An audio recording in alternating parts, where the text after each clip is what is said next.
Good morning, and I'm speaking to you as we're about to commence our weekly press conference here from UCD, the NVRL laboratories.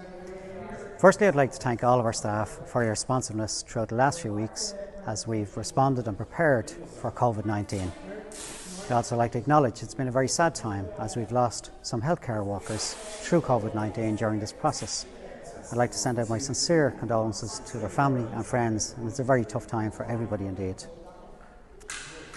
Over the course of the past week, we've put a primary focus on testing staff and residents in all of our long-term residential care places.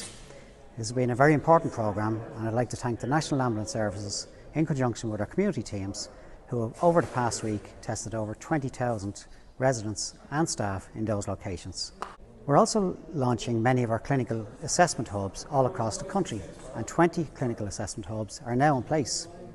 These are a key part of our fight against COVID because it protects people from ending up in our hospital system.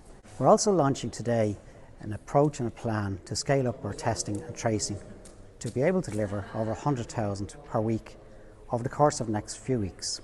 It's a key part of our strategy to continue to release restrictions once that's decided and recommended by NPHET and approved by government.